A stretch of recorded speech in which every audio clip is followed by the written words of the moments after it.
Entonces, partiendo la clase de nuevo. Lo que vamos a ver hoy día son transformadas en tres dimensiones.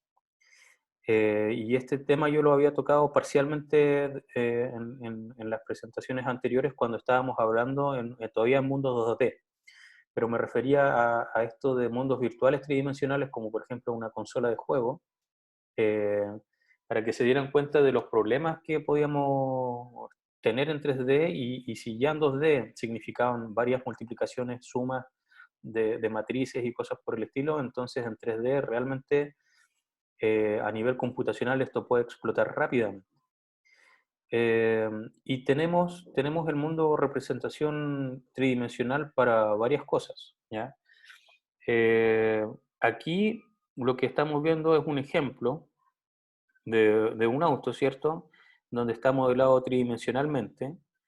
En particular está con un cuadrilátero, ¿cierto? Y entre medio tiene algunas rayas, por así decirlo, que básicamente a partir de eso yo voy a poder aproximar mejor o peor la geometría, ¿ya? Eh, Esto que estamos viendo aquí, en particular este auto, en realidad es un cascarón. Si lo queremos solamente para efectos de visualización, entonces vamos a trabajar con cascarones. ¿Qué significa eso? Que en realidad dentro del objeto no hay ningún vértice.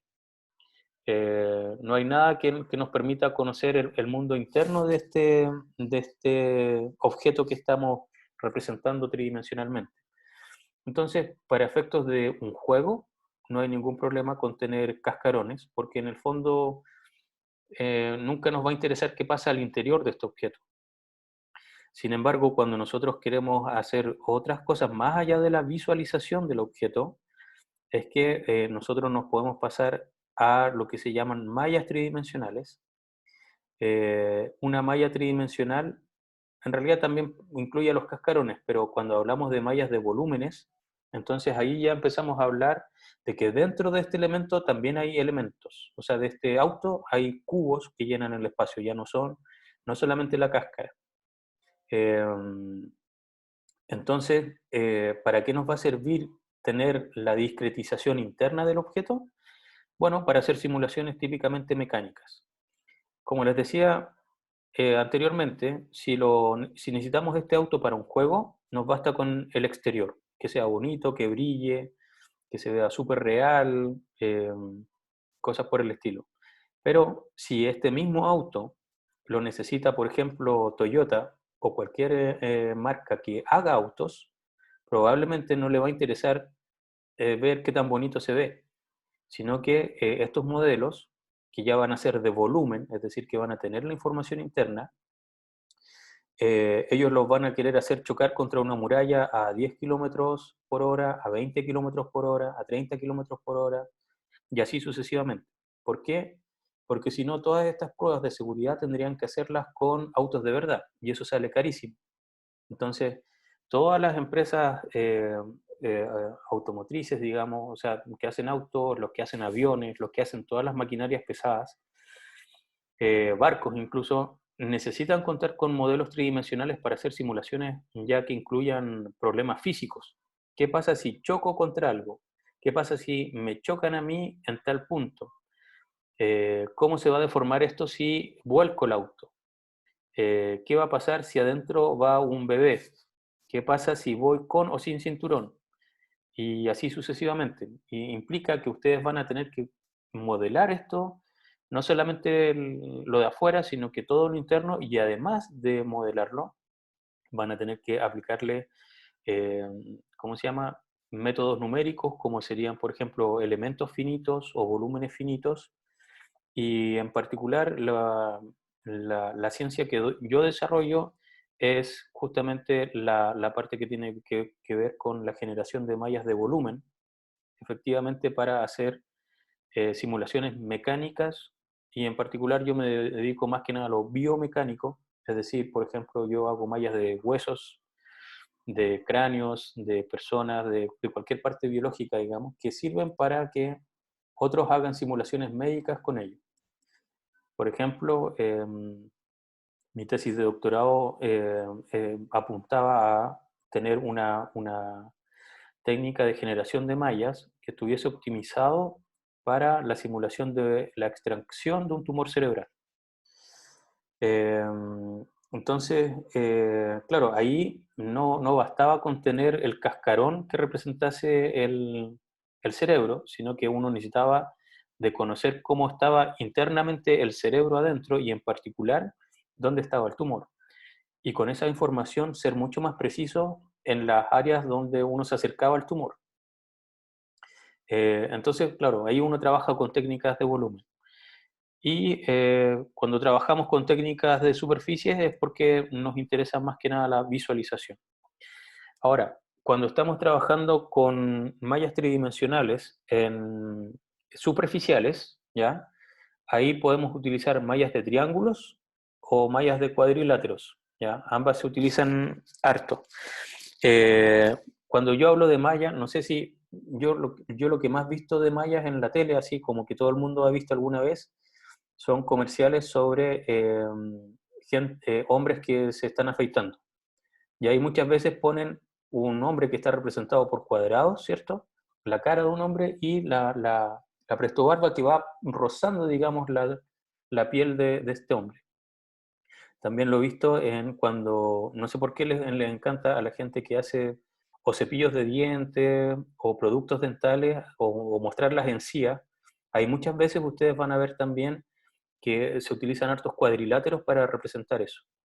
Y es un modelo que intenta representar la verdad de cómo se comporta una boca, ¿ya? Eh, para mostrarle, digamos, a alguien qué es lo que está pasando, dónde se acumula el sarro, o no sé, un montón de otras cosas. Entonces, mallas de superficie, los cascarones que yo les he estado hablando, típicamente se utilizan triángulos y otros también utilizan cuadriláteros. Y algunos pocos, muy poquitos, utilizan una combinación de ambos. ¿Por qué utilizar uno o el otro? Bueno, esas son discusiones eternas. Si ustedes alguna vez van a SIGGRAPH y se meten en una discusión de gente que utiliza triángulos con otra gente que utiliza cuadriláteros, son batallas interminables. ¿Por qué gente utiliza triángulos? Bueno, porque nos permite, en estricto rigor, cuando nosotros trabajamos en una CPU de forma, perdón, GPU de forma nativa, siempre estamos trabajando con puros triángulos. La gracia de trabajar con cuadriláteros es que nos permite disminuir la conectividad de elementos en la malla y por lo tanto se reduce la complejidad de conexión, que al final todo se reduce siempre a una matriz. Entonces, si yo necesito tener una matriz que hable de la cantidad de conexiones que tengo, por supuesto que cuando estoy trabajando con cuadriláteros voy a tener mucho menos conexiones que cuando estoy trabajando con triángulos. Si, por ejemplo, tomásemos aquí 4 cuadrados que están pegados por un solo vértice, que tienen un vértice en común, entonces ese vértice, cuando estamos solamente trabajando con cuadriláteros, pertenece a 4 arcos, ¿de acuerdo? Mientras que si cada uno de ellos pudiese dividirse en triángulos, entonces ya doblo esa cantidad. Es decir, ese mismo vértice tendría 8 conexiones.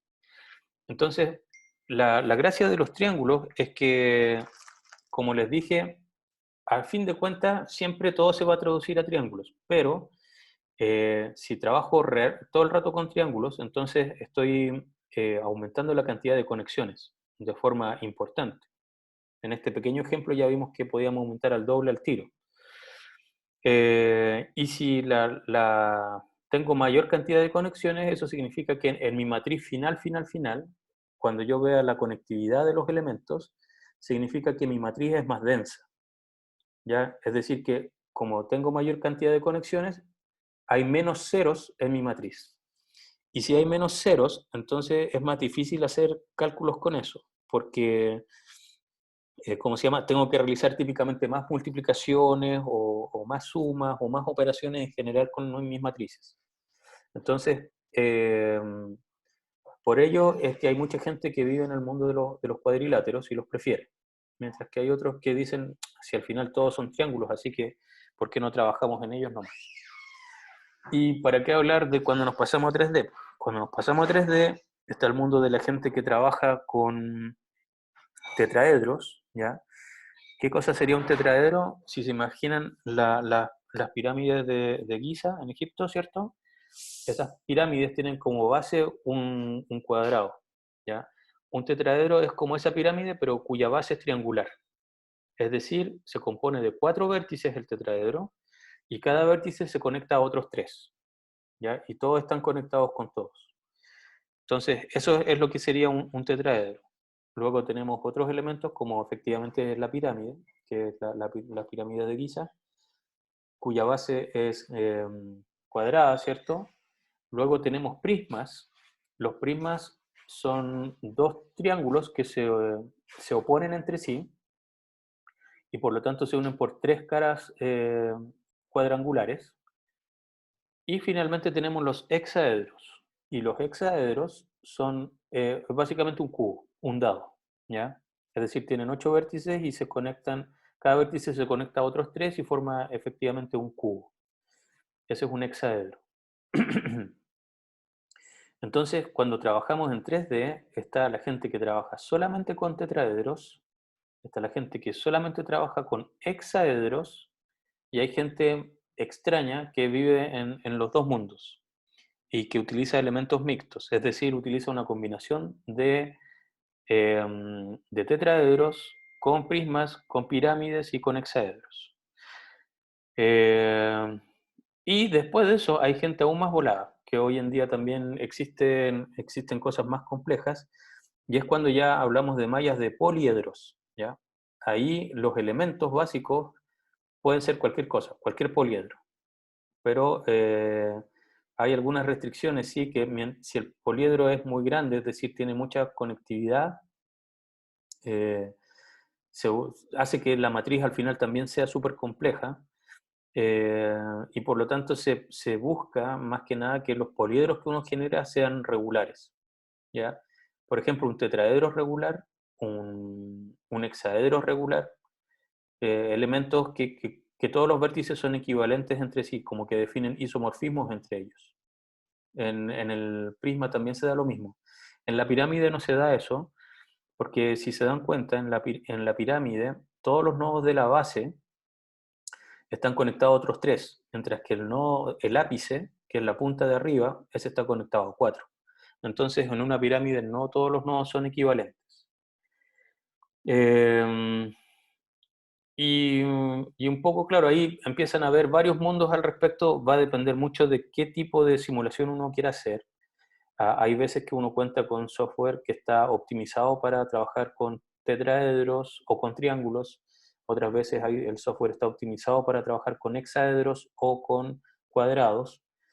En particular, cuando ya nos vamos al mundo tridimensional, la cantidad de conexiones que tenemos en una malla que utiliza solamente tetraedros versus una que utiliza solamente hexaedros es pero ridículamente importante, ¿ya? O sea, las mallas que tienen tetraedros generalmente utilizan una cantidad absurda de elementos para hacer lo mismo que hace una malla de hexaedros que representa el mismo dominio, ¿ya?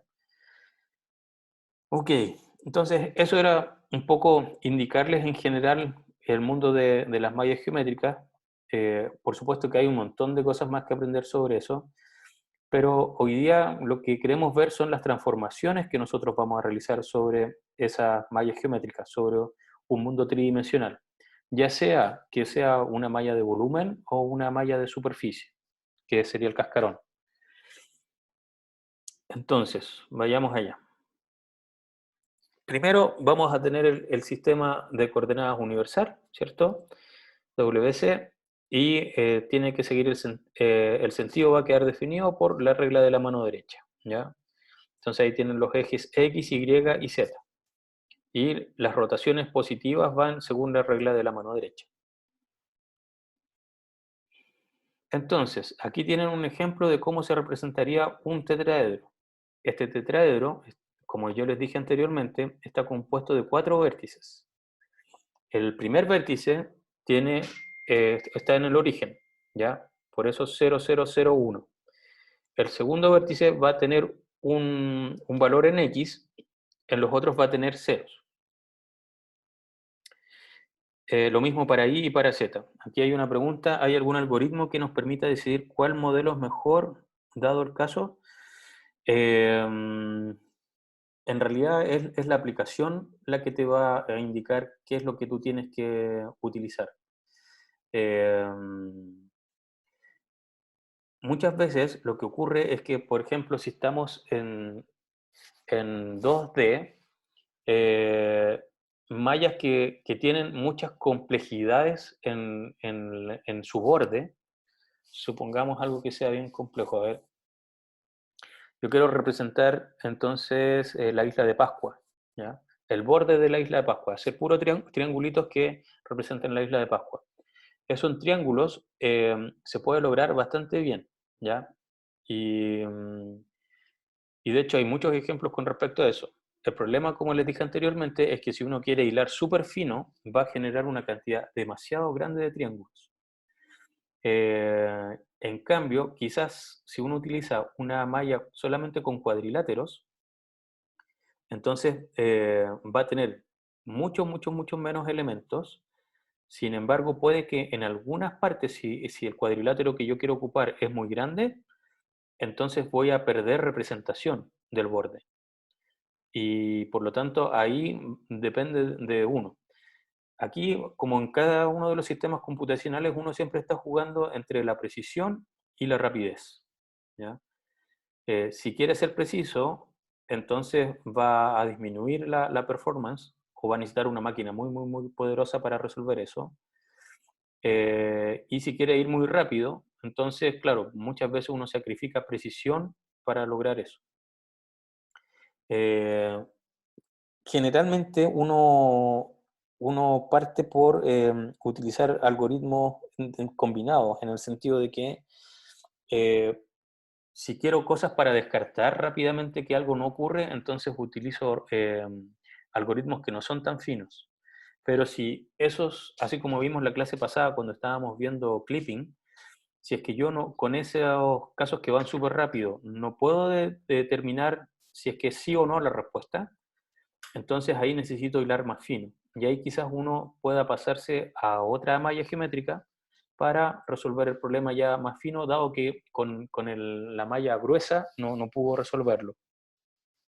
Y lo mismo ocurre en 3D, o sea, en 3D más crítico es aún, o sea, hay muchas técnicas que hacen mallas solamente de hexáedros, pero cuando el dominio que uno quiere representar es muy complejo, tiene muchos bordes, tiene muchas características finas, por así llamarlo, entonces muchas veces se pierden. Y la gente que trabaja en tetraedros dice, claro, o sea, si tú quieres realmente ser tan preciso como yo, como lo hago con los tetraedros, entonces eh, tendrías que incluir realmente muchos elementos. Y, y la gente que trabaja en los hexaedros va a decir, bueno, pero si tú no tienes tiempo para resolver tan fino, entonces vas a necesitar pasarte a hexaedro. Y ahí siempre están las peleas, siempre la idea en esto es encontrar un compromiso, ¿ya? En función de lo que yo quiera resolver y bajo el equipo que yo tenga, qué es lo mejor que podría hacer. Ahí tienen siempre una programación con restricciones, por así llamarlo, en función del hardware que tengan en ese momento y de si lo quieren resolver preciso o más bien rápido. Bien, entonces, eso sería un tetraedro. Dependiendo de los numeritos que yo le dé a X, Y Z, va a cambiar mi tetraedro. Puedo hacer que sea un tetraedro más grande, más pequeño, más estirado, aplastado también podría hacerlo, etc.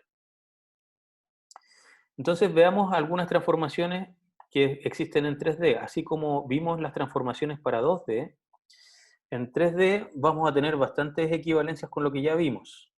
Eh, de la submatriz que ven aquí, de la A a la I latina, en esta parte, nosotros vamos a trabajar para hablar con el escalamiento, la rotación, el sharing y la reflexión. Aquí en naranjo, por otro lado, tenemos la parte que se va a preocupar de la traslación, de desplazar el elemento. Y las que vamos a poner aquí abajo son transformaciones en perspectiva, pero esto es bien complejo. Así que siempre hay que tener cuidado con ese trabajo. Bien, matriz homogénea de escalamiento entonces. Así como cuando estábamos trabajando en 2D, terminábamos trabajando con matrices de 3x3, ahora cuando trabajemos en 3 dimensiones necesitamos matrices de 4x4, ¿ya? ¿Por qué es esto? Justamente como en 2D necesitamos este numerito que aparece aquí abajo, es decir, la posición 4,4 de la matriz, que este 1 que aparece aquí es el plano homogéneo sobre el cual nosotros estamos trabajando y que nos permite hacer finalmente el desplazamiento. Sin esto no podríamos desplazar nuestros elementos. Entonces, al igual que en 2D, nosotros vamos a poner en esta sección lo que son mis coordenadas iniciales, y recordemos que nuestra convención es que primero pongo el valor X, Y, Z, y luego 1, que es el plano sobre el cual estoy trabajando, ¿ya? Este ya pasa a ser un plano en 4D, así que les pido que lo generalicen, así que no es algo que podamos visualizar simplemente. Es un plano en 4 dimensiones sobre el cual estamos aplicando nuestro mundo tridimensional. Y por lo tanto, el escalamiento que nosotros vamos a tener tanto en X, en Y, en Z, simplemente son los valores que nosotros vamos a poner en la diagonal de nuestra matriz, según lo que ven ahí, ¿ya? Entonces, con esto yo puedo escalar una cierta cantidad en X, en Y y en Z de forma independiente. Y una vez que realice esta multiplicación, entonces voy a tener mis coordenadas X', Y', Z' y el 1, que lo debo mantener constante, que van a representar entonces cuáles son las nuevas coordenadas de mis vértices. Ojo que aquí estamos trabajando sobre los vértices, ¿ya? No estamos modificando elementos, no estamos pasando de un hexaedro a un tetraedro, por ejemplo. Eso está implícito en la conectividad y eso escapa, digamos, a la parte de las transformaciones. Cuando nosotros hablamos de transformar un objeto es todo lo que dijimos anteriormente, que es que lo vamos a escalar o lo vamos a rotar o le vamos a aplicar un sharing o le vamos a hacer una reflexión o le vamos a hacer una traslación, pero no es que vayamos a modificar la conectividad del elemento como tal, ¿de acuerdo? Entonces, continuemos. ¿Qué va a pasar con la traslación? La traslación, como ya lo vimos, se indica en esta sección de la matriz, y este va a ser el desplazamiento en el eje X, en el eje Y y en el eje Z. Mis puntos originales y mis puntos finales que van a ser el resultado. Entonces yo los puedo desplazar una cierta cantidad en cada uno de los ejes de forma independiente según el valor que yo vaya poniendo en mi matriz. Rotación. Ahora, ¿qué pasa con la rotación? Yo sé cómo rotar, ¿cierto?, en un ángulo alfa en 2D, y eso era unívoco cuando estábamos en 2 dimensiones. Pero cuando roto en un ángulo alfa en 3D, con respecto a quién estoy rotando, entonces eso en 3D ya no es evidente. O sea, si en 3D alguien te dice rota 50 grados, ¿tú cómo rotas? ¿Hacia dónde rotas? ¿Hacia la derecha, hacia la izquierda, hacia arriba, hacia abajo, hacia adelante o hacia atrás? Ya no queda unívocamente especificado. Entonces, las rotaciones siempre se van a hacer con respecto a uno de los ejes, ¿cierto?, de nuestras coordenadas homogéneas.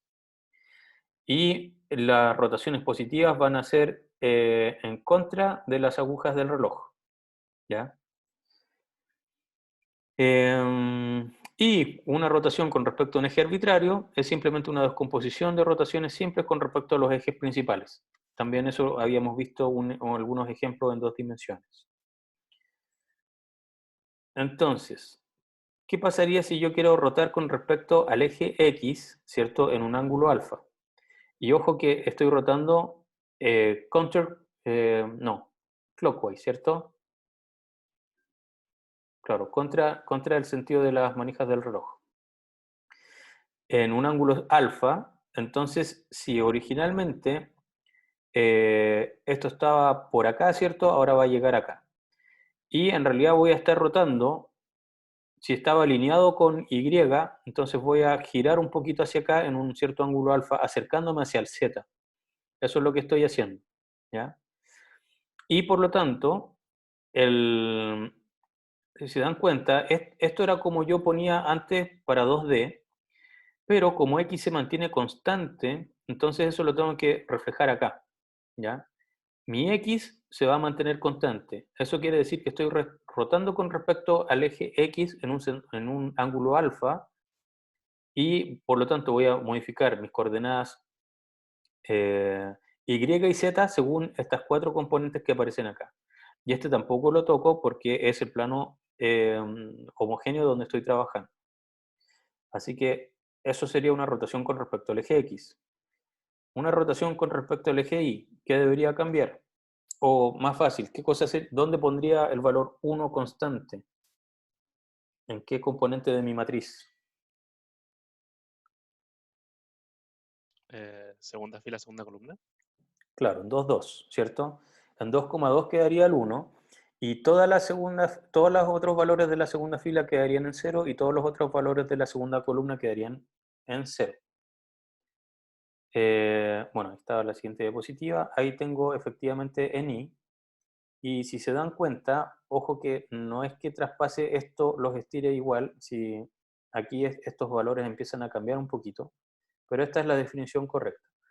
Ahora estoy rotando un cierto ángulo alfa con respecto a Y. Y si lo miro desde arriba, tengo aquí el valor y si lo roto en un alfa positivo, ¿lo voy a acercar hacia X o hacia Z?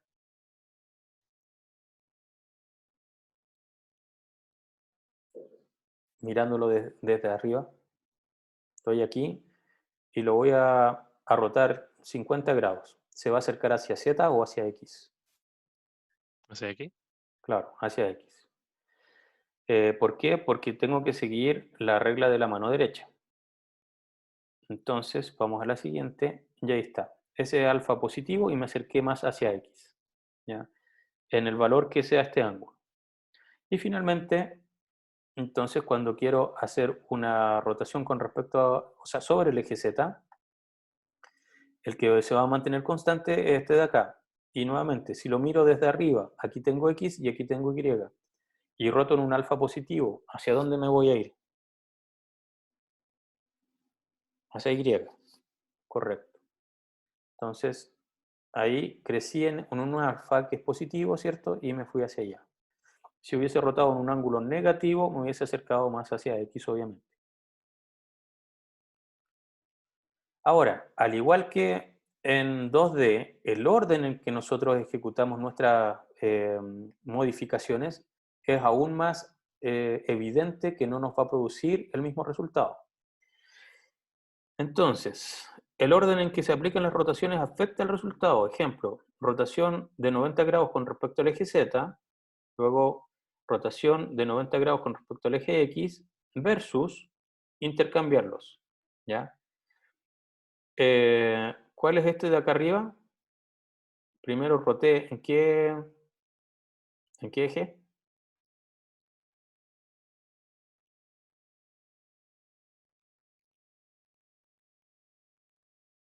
En Z, ¿cierto? Lo roté en Z 90 grados, por eso pasó de estar aquí, si le llamamos a esta posición que está parado, entonces aquí lo acosté. Con respecto al eje Z, se vino así, ¿ya? Siguiendo esa rotación porque fue además un ángulo positivo. Y una vez que estaba ahí, entonces acostado, le apliqué rotación con respecto al eje X, ahora también en 90 grados positivo, así que se vino hacia acá abajo, se acostó así y quedó así. Si los intercambio, entonces fíjense que primero voy a rotar en el eje X 90 grados, así que lo voy a acostar hacia abajo, como aparece acá. Y luego en el eje Z también 90 grados positivos, que vendría a levantarlo, ¿cierto? Y quede así. Entonces, son las mismas rotaciones en X y en Z en 90 grados, pero si se dan cuenta, el resultado al que llegué es completamente distinto. Aquí terminé con la figura así y acá con la figura completamente acostada. Entonces, sobre todo en 3D, tienen que tener aún mayor cuidado y es aún más evidente que el orden en el que nosotros efectuamos las operaciones va a alterar la matriz final de transformación. Una rotación alrededor de un eje arbitrario, bueno, hay que trasladar el eje arbitrario al origen, ¿cierto? Luego hay que rotar el eje alrededor de los ejes X e Y hasta alinear el eje arbitrario con Z positivo. Luego rotamos alrededor del eje Z en el ángulo deseado y aplicamos las rotaciones inversas alrededor de los ejes X e Y. Y finalmente aplicamos la traslación inversa. Entonces, al igual como lo hicimos en 2D, cuando yo quiero hacer una transformación grande, lo primero que hago es llevar el objeto, y en realidad en este caso, como queremos rotar con respecto a un eje arbitrario, lo llevamos al origen. Luego lo alineamos, ¿cierto? Luego aplicamos una transformación que sería de rotación en un ángulo que nosotros queramos, y luego hacemos las operaciones inversas. Es decir, y en el orden que las hicimos anteriormente, pues no voy a partir haciendo la traslación. Primero hago las rotaciones inversas, y una vez que hice las rotaciones inversas, aplico la traslación inversa. Entonces, ese es el caso que yo quiero ver. Aquí lo vemos en 3 dimensiones, aquí sería la sombra sobre el eje, sobre el plano XZ, ¿ya? Y quiero rotar con respecto a un ángulo θ en esa forma. Entonces, ¿qué es lo que tenemos que hacer? Vamos a hacer los pasos. Vamos a trasladar el eje arbitrario al origen. Lo llevo hacia allá, ¿de acuerdo? Una vez que estamos ahí, hay que rotar alrededor de los ejes X e Y hasta alinearlo con el eje arbitrario, perdón, hasta alinearlo con el eje Z, positivo. Entonces, le apliqué un cierto alfa para acostarlo, ¿cierto? Ahora quedaría ahí en el plano, y una vez que estoy ahí, lo debería llevar con un cierto beta, que en este caso va a ser negativo, para alinearlo aquí con el eje Z, ¿ya? Una vez que estoy ahí, le aplico la rotación con respecto al eje Z en un ángulo θ, que es la que ya conocimos, ya conocemos esa matriz. Luego que estamos ahí, entonces empezamos a aplicar las rotaciones inversas y en el orden que los efectuamos, es decir, eh, partimos, ¿cierto?, con el eje Y, así que primero devolvemos el eje Y y luego devolvemos el eje X, y una vez que ya hicimos eso, aplicamos la traslación inversa, que sería el desplazamiento hasta allá. Abajo, fíjense cómo vamos, aquí abajo vamos dejando todas las matrices que vamos haciendo.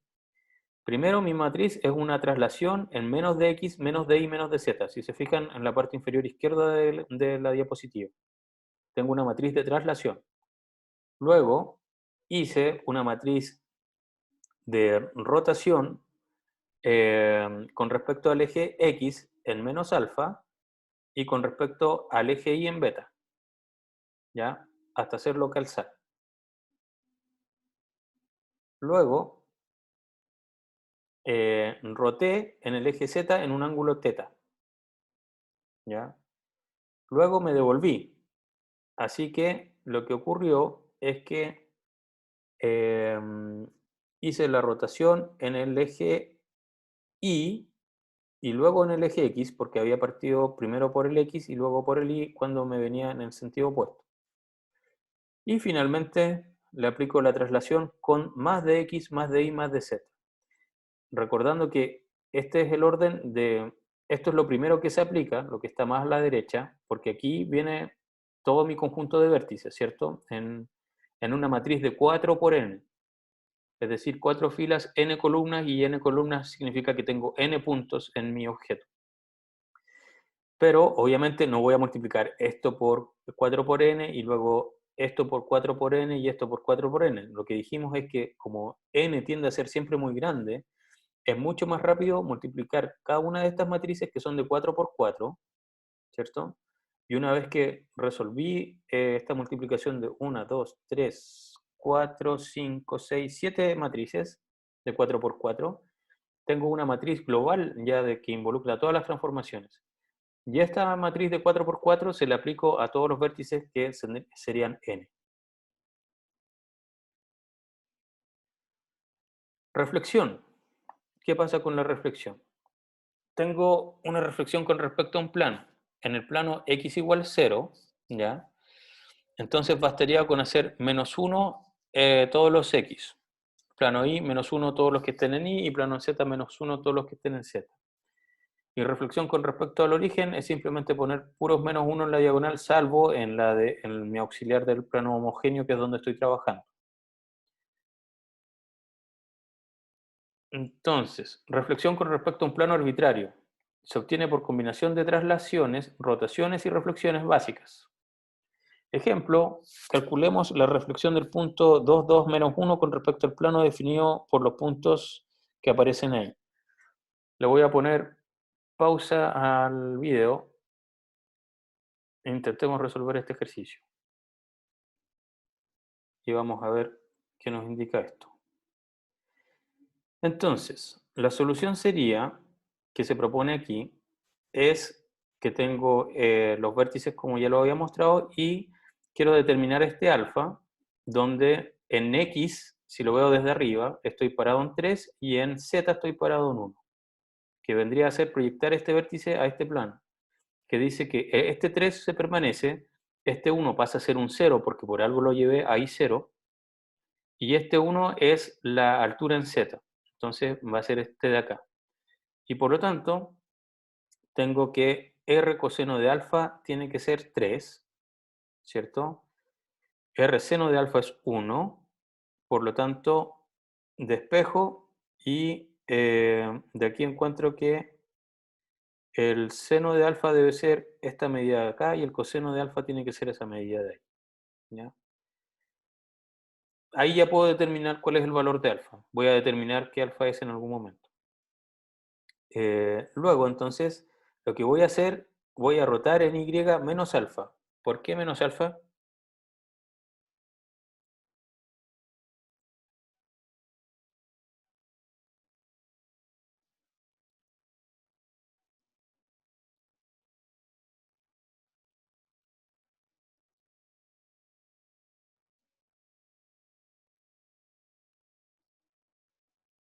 O sea, ahí hay...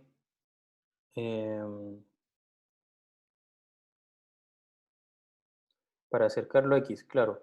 Pero nosotros habíamos dicho que esto seguía la regla de la mano derecha, entonces eso debería ser alfa positivo, ¿no?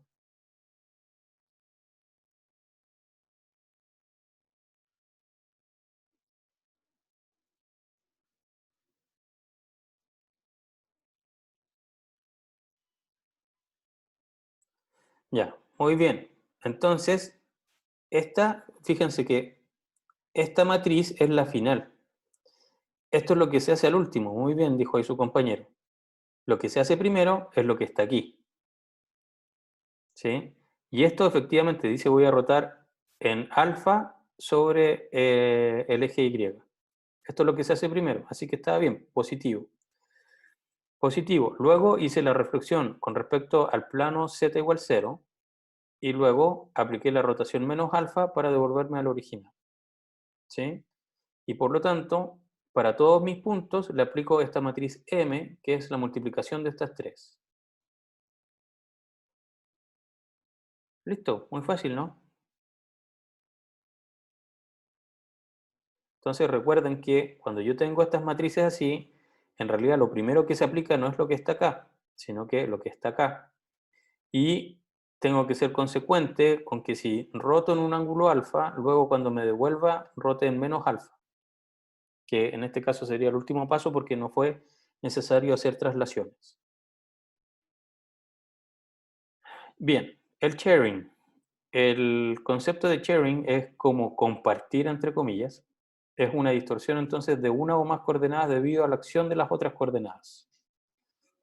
Y entonces aquí SXY, por ejemplo, va a ser la cantidad de share debido a Y a lo largo de X, y en cambio el S de YX va a ser la cantidad de share, o sea, el grado de compartir debido a X a lo largo de Y. Aquí se va a afectar Y, mientras que aquí se va a afectar X en función de Y, ¿ya? Y aquí se va a afectar Y en función de X. Ejemplo, distorsión del punto P de X, Y, Z debido a la siguiente matriz de sharing. Entonces, lo que va a ocurrir es que mi componente X se va a ver afectada en función del Y y del Z, ¿cierto? Por las componentes que ellos tengan. Entonces me va a quedar aquí X más Y por el sharing que le puse en XY más el Z que le puse en XZ. El Y se mantiene constante, ¿cierto? Y en este caso, este sería el sharing en función de, ¿cómo se llama? De i para z. Entonces me va a quedar i por zi más el valor que ya tenía en z. Y se ve afectado entonces el z en función del i. Esto es el x en función del i, el x en función del z, esto es el z en función del i. Y esas serían nuestras transformaciones en 3D. ¿Qué tal? ¿Muy difícil?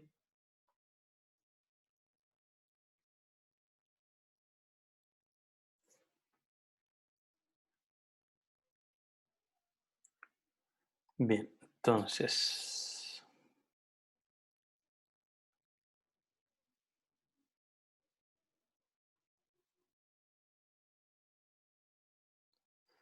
No entendiste lo de la reflexión en el eje Z. Era la operación que se nos estaba pidiendo. Aquí decía, este era el problema que queríamos resolver. Decía, reflexión con respecto a un plano arbitrario, lo vamos a obtener entonces combinando traslaciones, rotaciones y reflexiones. En nuestro ejemplo, en este que vimos aquí, solamente tuvimos que ocupar rotaciones y la reflexión. Entonces tú tienes este plano, ¿ya? Que es este triángulo, y tú quieres eh, calcular la reflexión del punto 2, 2 menos 1 sobre este plano. ¿De acuerdo? Entonces, lo que ocurre aquí es que como este es un plano arbitrario, lo que vamos a hacer es que este plano de este triángulo coincida con el plano XY, ¿ya? Y por lo tanto, una vez que hicimos que este plano coincidiera con el plano XY, podemos hacer la reflexión con respecto al eje Z, así que nos vamos a pasar desde, por ejemplo, desde atrás del plano XY hacia adelante del plano XY, o viceversa. Si es que estábamos adelante del plano XY, nos vamos a pasar atrás del plano XY, y luego vamos a rotar al revés.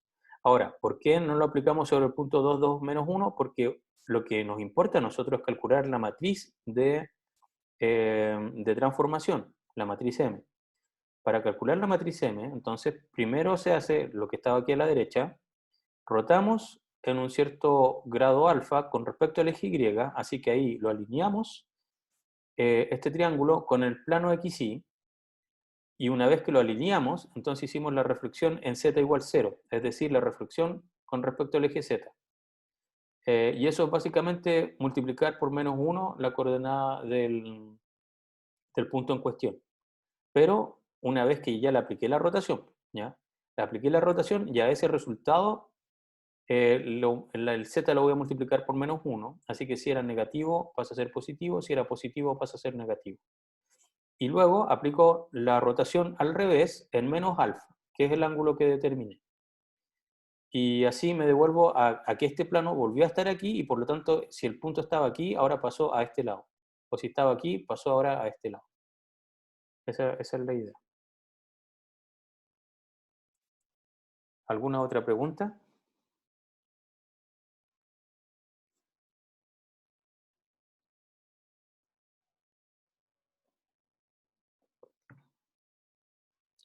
Veamos entonces si alcanzamos a ver lo de proyecciones.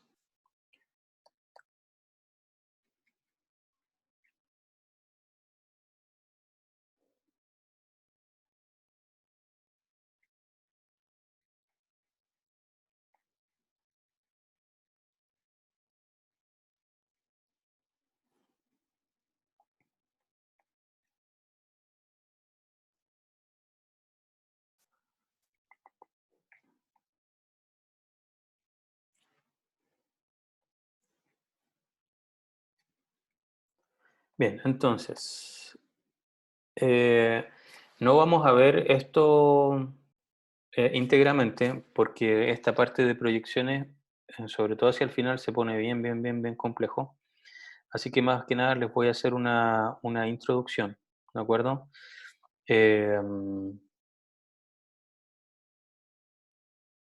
Entonces, sobre proyecciones. Ya sabíamos que estábamos hablando sobre el mundo tridimensional, ¿cierto?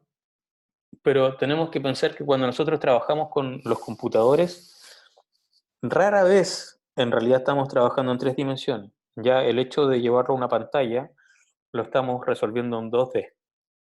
Entonces, La idea es que nosotros tenemos nuestro elemento tridimensional, que lo podemos concebir tridimensionalmente con puntos tridimensionales, aplicarle las transformaciones 3D que vimos anteriormente, pero cuando lo vamos a ver en una pantalla, necesitamos proyectarlo para que pase al mundo 2D.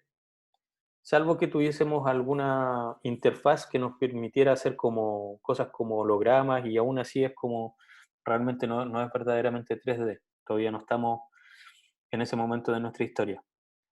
Así que la idea es que necesitamos proyectar, ¿ya? De 3D a 2D, ¿qué es lo que ocurre?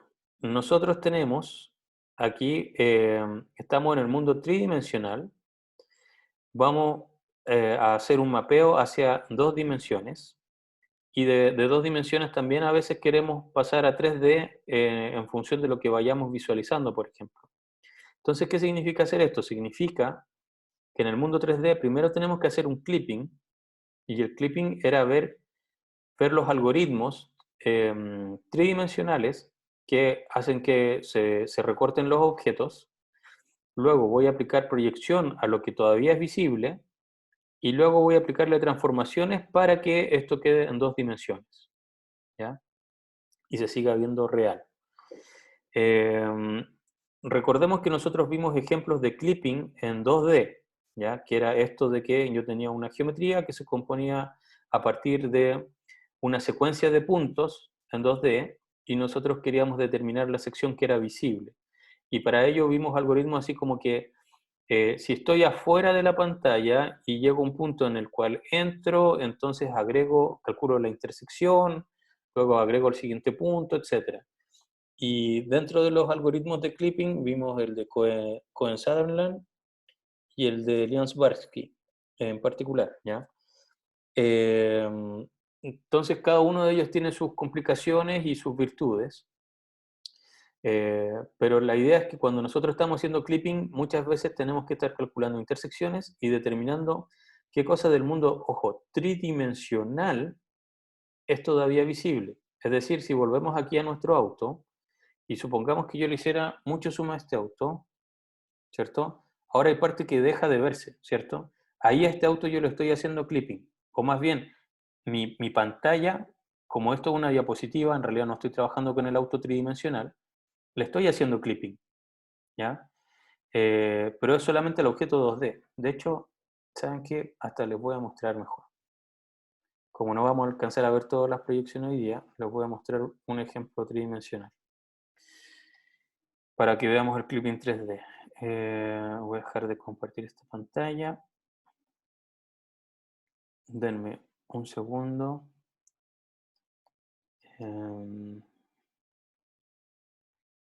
Ojalá se pueda ver bien. No sé si se va a poder bien.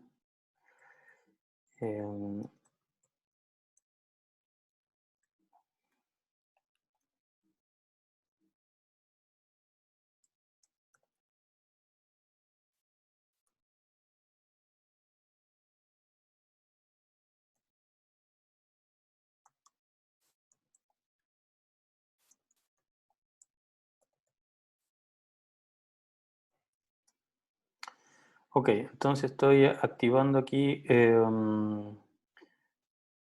algo que yo utilizo para mostrarles a lo que me refiero con hacer clipping de un objeto, que si bien nosotros lo estamos visualizando en 2D, rápidamente nuestro cerebro entiende que lo estamos viendo como 3D, ¿ya?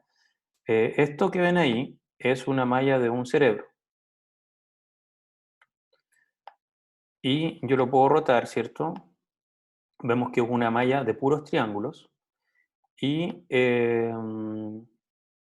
representa un cerebro y es una cavidad. De hecho, si dejo de mostrar las caras, ahí se muestra, digamos, y lo dejé rotando, se muestra solamente, ¿cómo se llama? Que no tiene ningún elemento interno, ¿ya?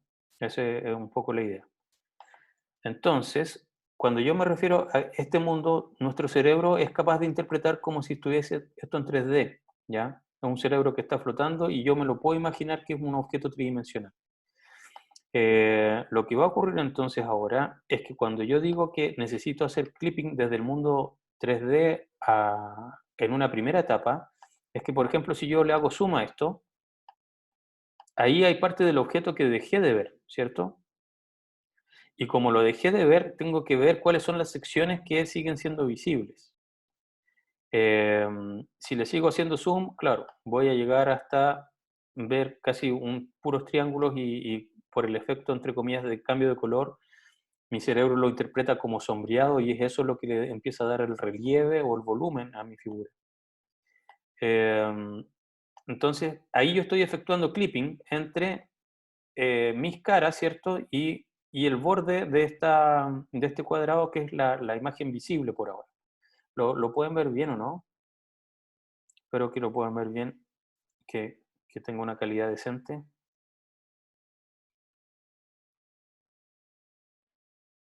Ok. Entonces aquí, si yo estoy haciendo, si estoy haciendo zoom, se dan cuenta entonces ustedes rápidamente que yo puedo, hay secciones que se dejan de ver. Si yo estoy con zoom y ahora lo roto, ya, esto empieza a cambiar. Es fácil marearse con esto, pero igual uno se da cuenta que nuevamente tiene que estar calculando todo el rato qué sección es visible y qué cosa no. Pero hay operaciones aún más complejas de resolver, porque si yo me devuelvo al estado original, lo roto, si ahora en vez de yo de hacerle un zoom, le hago un escalamiento, entonces va a pasar esto. Voy a empezar, aquí estoy escalando, escalando, escalando, escalando, escalando, y me metí adentro. Ahora puedo hacer un zoom out, y ahora estoy metido adentro del cerebro. Y ahí me salí, y tengo que estar calculando cuándo entro y cuándo salgo. ¿Ya? Si hago más escalamiento y un poquito más de zoom out, ahí ya estoy adentro y ya no salgo. ¿Ya? Entonces, aquí todo el rato yo estoy haciendo clipping. Y esta es una figura chiquitita. A esto es lo que yo me refiero cuando les digo, imagínense cuando ustedes están jugando con su consola y los gráficos son realmente pesados, la cantidad de operaciones de intersección que se tienen que realizar. Entonces, aquí ya les mostré las operaciones básicas. Aquí estoy rotando, puedo trasladar el objeto, ahí lo llevé fuera o dentro de la pantalla, estoy trasladando, puedo hacerle zoom. Si le hago zoom, nunca me voy a meter adentro, ¿ya? En cambio, si le hago escalamiento, es distinto, porque ahí sí puedo entrar. Ahí traspasé.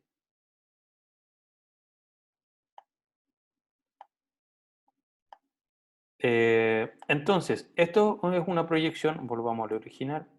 Esto es una proyección de mi objeto tridimensional en una pantalla 2D, porque todos están, imagino, claro, de que su pantalla no es tridimensional, su pantalla es 2D, ¿ya? Y lo que estamos haciendo entonces aquí es que mi computador está calculando cómo se representa este objeto en 2 dimensiones, pasando del mundo tridimensional, porque aquí los vértices están en 3D, realmente están en 3D. Y lo que yo les entrego, entonces lo que yo les comparto es el resultado de esta proyección. Su computador no está calculando las proyecciones. A su computador le están llegando fotitos, entre comillas, de lo que mi computador está calculando. Que eso ya está en 2D. Entonces vamos a ver, este software que yo estoy utilizando en particular tiene esta proyección que se llama, déjenme buscarlo aquí, tengo la proyección, eh, cámaras, disculpen, pero estoy aquí jugando con opciones que ustedes no ven. Eh, Esta es una proyección en perspectiva, ¿ya? Eso quiere decir de que aquí hay, no sé si alguna vez ustedes tuvieron dibujo técnico o algo por el estilo, pero tenemos puntos de fuga, tenemos algo que nos indica, nos hace ver que esto es como mucho más real. También tenemos cosas de suavizado, como por ejemplo eso, ahí suavicé la superficie, no se ve tan discreta como antes, también le puedo borrar los arcos, y ahí ya se ve como un objeto. También puedo tener, claro, ahí está el objeto más duro con los triángulos. Pero esa no es la única proyección, ¿ya? Esta proyección que, como les estaba diciendo, es en perspectiva y que es la que nos hace entender que esto es como algo bien real. También hay otras que se llaman ortográficas. ¿Alguien ha escuchado la proyección ortográfica? ¿De qué se trata?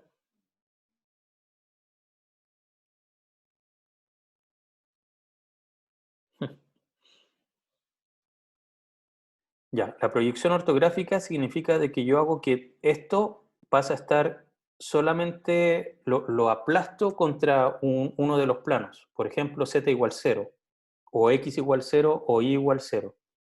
Entonces, ahora yo les voy a pasar esto a una proyección ortográfica. Va a cambiar la geometría.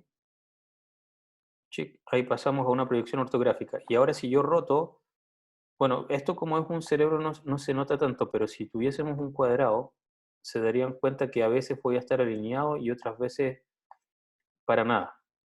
Entonces, esta es una proyección ortográfica y esta es una en perspectiva. ¿Se dan cuenta del cambio?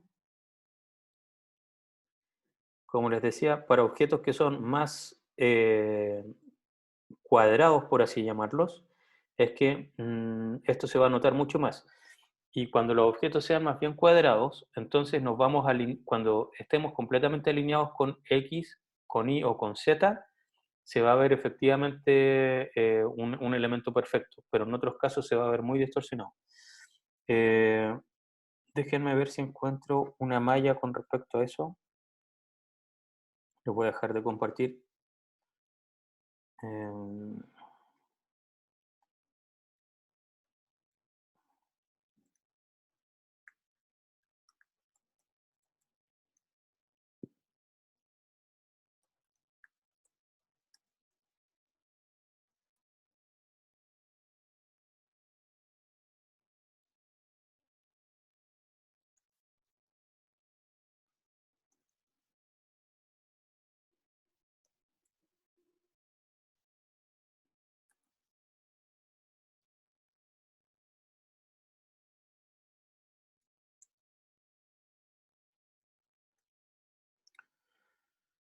ok, ya llego, no se preocupen, sigo acá.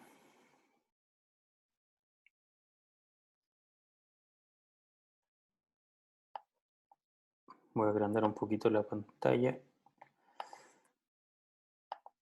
Ok, ahora corté este cerebro, ¿ya? No es exactamente el mismo que teníamos antes, porque si se dan cuenta, antes yo tenía puros triángulos.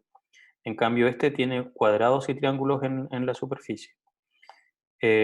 Sin embargo, esto sigue siendo un cascarón. Si yo borro las caras, perdón, las caras, tengo que no hay elementos adentro flotando, ¿ya? Simplemente un cascarón. Entonces, si ahora yo veo esto y le pongo las caras, sigo estando como en una perspectiva. Aquí visualizo las caras y ahora las voy a borrar. Se dan cuenta como que no está muy bien alineado, ¿ya? Como que está súper enredado. Veamos ahora qué pasa si yo cambio de cámara y en vez de utilizar la proyección en perspectiva, pongo la ortográfica. Ahí estoy con la ortográfica. ¿Se dieron cuenta que se ve como mucho más ordenado? Perspectiva, ortográfica. Perspectiva y ortográfica. Esta en algunos momentos incluso se logra alinear, ¿ya? Perfectamente. Si yo la empiezo a rotar, ahí como que se enredó, pero aquí también en algún momento como que todo se va a alinear. Mientras que si manejo solamente perspectiva, como que eso jamás se va a lograr. Ahí se puede alinear más o menos. Aquí también en algún momento se puede alinear. Bueno, pero tendría que hacerla coincidir. En fin, quizás en la próxima clase tenga un ejemplo mejor preparado de esto para mostrarles bien la diferencia entre una ortográfica y una perspectiva.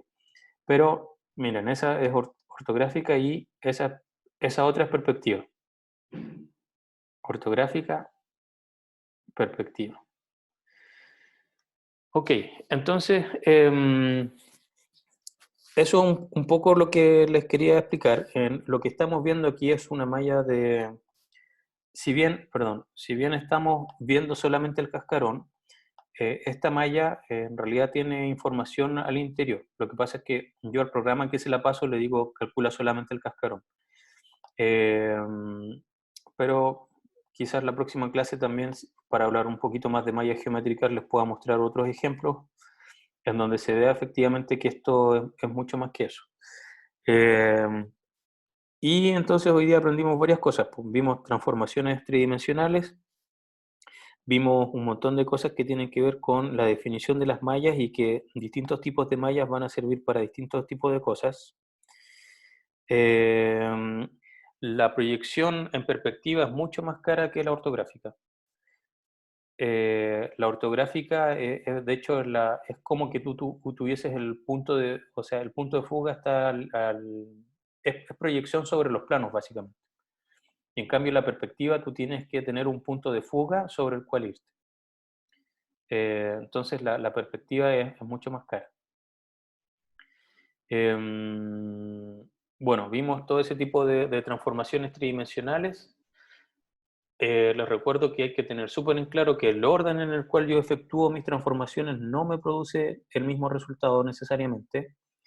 Eh, y vimos cómo realizar todas esas operaciones, además de las grandes diferencias que existen en las mallas y en función de las aplicaciones que nosotros queramos dar. ¿Alguna pregunta?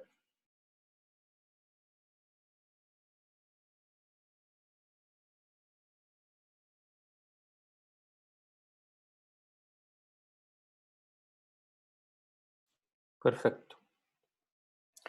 Bien, entonces la próxima clase vamos a entrar más de lleno con perspectiva porque no quise comenzar eso en realidad porque al final se vuelve bien denso la parte de los cálculos de cómo se realiza una proyección, así que mejor eso atacarlo en una sola clase y es lo que vamos a ver este miércoles.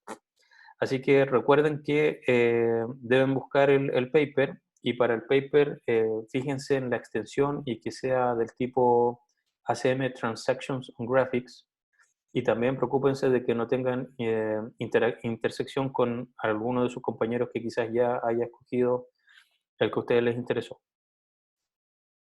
Ya, estamos en contacto, que estén bien, nos vemos el miércoles.